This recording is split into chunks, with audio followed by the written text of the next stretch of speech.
Hello everyone, this is the 11th time I'm recording this.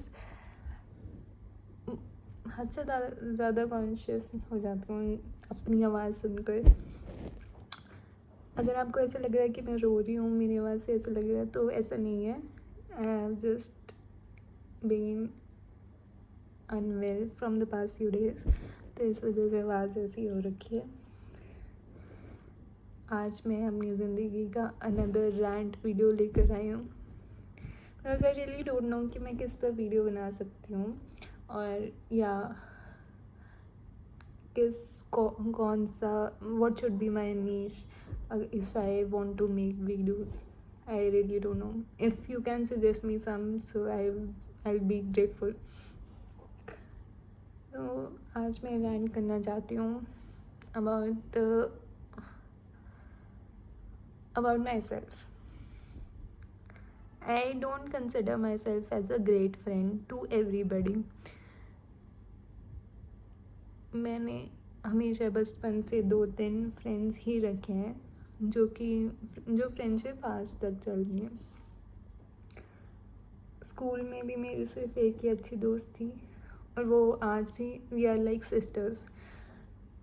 Each of us share the same feeling कि हम एक दूसरे को जज नहीं कर पाएंगे कभी भी for the things that we do. Because I'm a very judgmental person, she is also a very judgmental person, but we don't judge each other, and I think that's what the beauty of friendship is, of this friendship is. We have been friends for more than I think 13-14 years, and अब तो contact भी बहुत कम हो गया. अब we are like we talk once a year और कभी कभी तो साल की बात होती है हमारी. Still we are the same with each other, still we have the same care for each other, still we love the same. फिर कॉलेज में एक दोस्त बनी.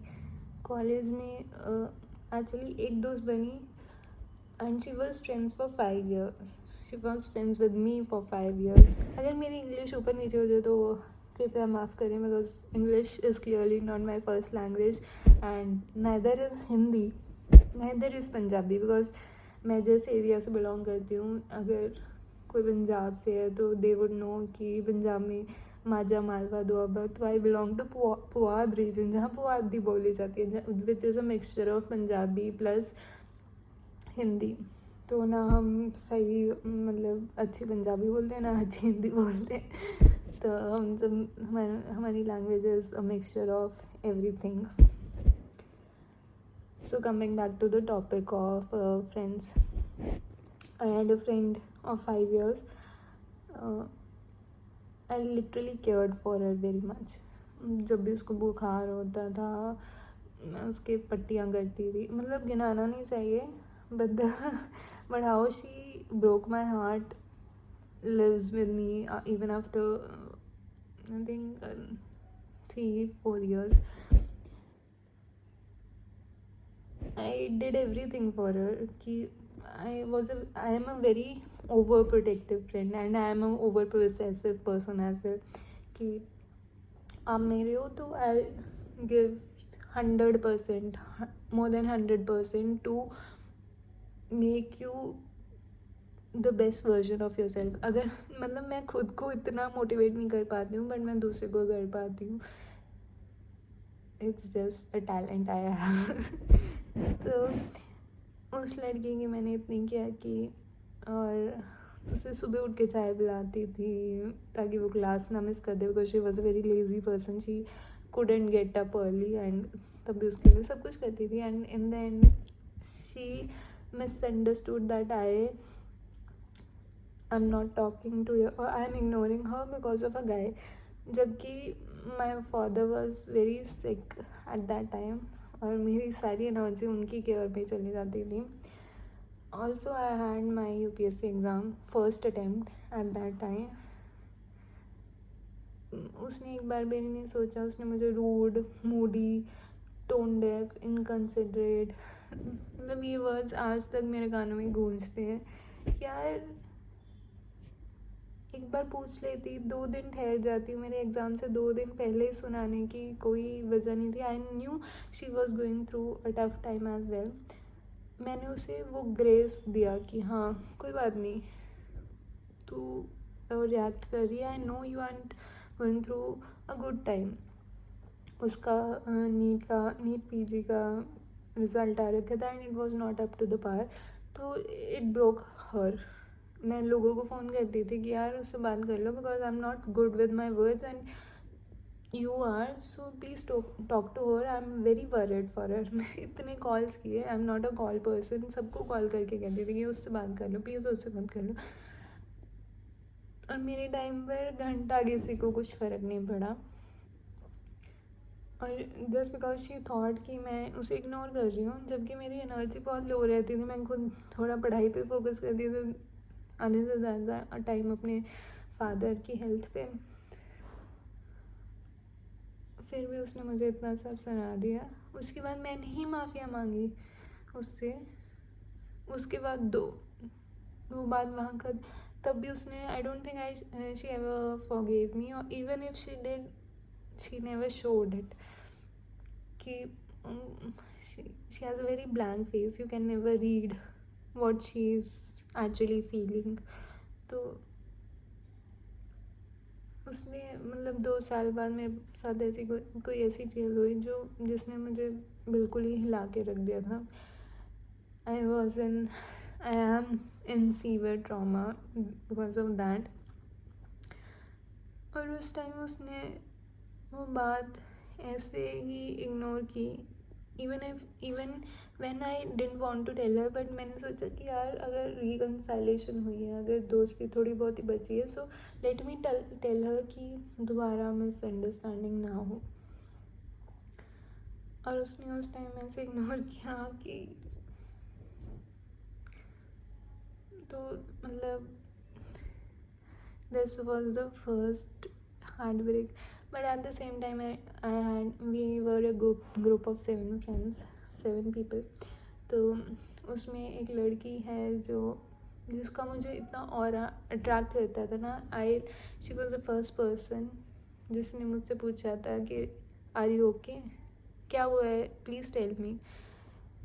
उतने सालों में मुझसे वो शब्द किसी ने पूछे नहीं थे. जब आप चाहते हो कि कोई आपसे आपका हाल पूछ ले, आपसे पूछ ले क्यों आपकी आंखें इतनी भरी भरी रहती हैं, क्यों आप जब भी किसी को देखते हो तो आपका मन टूट जाता है, क्यों आप इतने डरे सहमे रहते हो हर वक्त. अगर उस टाइम कोई पूछ लेता है तो वह इंसान आपको हमेशा याद रहता है कि हाँ कोई तो था. तो मुझे उस लड़के का और इतना अट्रैक्ट करता था कि आई जेन्युइनली वांटेड कि ये मेरी दोस्त बन जाए. And over time she became my friend. She is my friend. She is one of my, I don't believe in the concept of best friends, but अगर गुड फ्रेंड्स में count किया जाए, अगर मेरे 2 गुड फ्रेंड्स हैं तो उनमें से वो एक है जिसे मैं कुछ भी शेयर कर सकती हूँ. मुझे सोचना नहीं पड़ता कि ये जज करेगी मुझे, जो समझ पाती है कि हाँ this is life.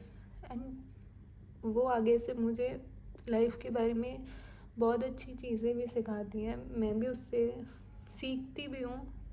We have a conversation, sometimes हमारी कॉन्वर्सेशन उस लेवल पे चली जाती है कि हम सोच भी नहीं पाते कि अच्छा ये सीख रहे हैं हम ज़िंदगी से. तो आई एम ब्लेस्ड कि मुझे वो दोस्त तो मिली. ऐसे ही एक लड़की, I don't want to talk about her, but because she has a very traumatic life. भगवान ने उसे अब खुशियाँ दी हैं तो I am very happy for her. But उसने भी मुझे रूड, डिस्गस्टिंग बोल दिया just because I wanted some time for myself. जबकि मैं जब भी उसके बारे में किसी से बात करती थी तो मैं हमेशा उसकी तारीफ करती थी कि यार you don't know what she has been through. मतलब मैं उसके रात को 12 बजे पता नहीं कितना, मैंने कितनों के लिए कितना कुछ किया. इन the and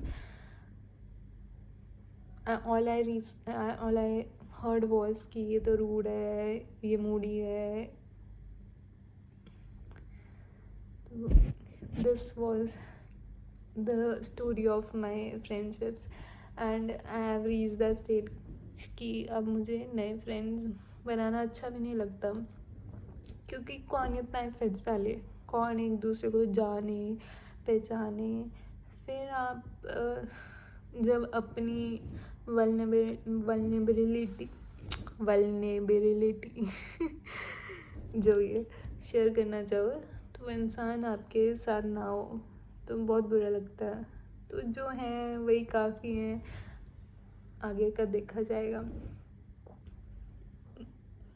over the time मुझे रियलाइज़ हुआ कि जो मम्मी बचपन में बात कहती थी कि सिर्फ बुक्स ही आपकी दोस्त होती हैं, वही सच है. आई डोंट नो कि आप लोग कितना बुक्स पढ़ते हो कितना नहीं, बट अगर आप पढ़ना चाहो तो फिक्शन बुक्स जो होती हैं वो आपको ज़िंदगी के बारे में इतना कुछ सिखा देती हैं without even being a self help book, कि आप हर कैरेक्टर में नई स्टोरी, हर कैरेक्टर के साथ एक नया जीवन जी सकते हो. आप उनके अच्छाइयाँ बुराइयाँ, अब ऐसे लोगों को जान सकते जो जिंदा भी नहीं है. तो मतलब आई लव बुक्स. मुझे आधों के नाम नहीं याद रहते, but still my first love are books. इसके साथ I want to talk about the effects of Vishnu Sahasranama. I don't know कि आप लोग कितने रिलीजियस हो या नहीं, बट अगर आप भी मेरी तरह ओवर थिंकिंग एंशियस, आपको भी कोई मूडी या रूड कह देता है, तो you should also try chanting Vishnu Sahasranama. मैंने बहुत जगह पढ़ा था ये कि it helps people who are physically unwell, या आपके ग्रहों को शांत कर देता है. I am not a big fan of astrology, but belonging to a Brahmin family, I have seen the effect of kundalis and dashas and graha कि ये कितना इफेक्ट डालती हैं. मुझे हमेशा यही चीज़ सिखाई गई है कि इवन दो ये सब होता है, but your effects always matter much more than whatever you are going through. So I dwelled into astrology this year. I wanted to study it for knowing कि क्या हो रहा है मेरी ज़िंदगी में, क्यों हो रहा है, किस वजह से कुछ चीज़ें जिनमें मैं बहुत एफर्ट्स डालती हूँ वो नहीं चल पा रही हैं. And I got some reasons. तो उसमें उसकी वजह से आई dwelled into Vishnu Sahasranama because of the reasons. जो आप गूगल भी करोगे ना तो आपको यही सब मिलेगा. पता नहीं क्या मैजिक है उस पाठ में, क्या कहेंगे उन हजार नामों में, कि आपका दिमाग एकदम शांत हो जाता है for that period at least. अगर आप नए नए स्टार्ट कर रहे हो, मतलब आपको फर्स्ट फ्यू मंथ्स कुछ नहीं पता लगेगा. मुझे कुछ नहीं पता लगा. कई लोग उस दशा, if they are going through a good dasha, तो उनको पता लग जाएगा I am going through very bad dasha in my life. सो मेरा सारे इफेक्ट्स स्लो ही चल रहे हैं. तो जिनको मतलब जब आपको पता रियलाइजेशन होती है तो यू फील वेरी ब्लेस्ड कि इतना माइंड काम हो जाता है. Even for few seconds you feel कि आपने कोई और यूनिवर्स में आप चले गए हैं. I would really recommend you all to try that. चाहे आप भगवान पे बिलीव करें ना करें. बाकी please suggest me some topics on which I can make a video. अगर मैं इस I really don't know what I want to do with my life, क्योंकि मेरा यूपीएससी ही गोल था। एंड जैसे मेरा बुक्स ने तो इन किताबों ने इन कॉम्पिटिटिव एग्जाम्स ने मेरा दिल तोड़ा, I somewhere have lost the motivation to move ahead in life. So अगर कोई सुन रहा है अगर कोई हेल्प कर सकते हैं तो please do. Thank you, bye.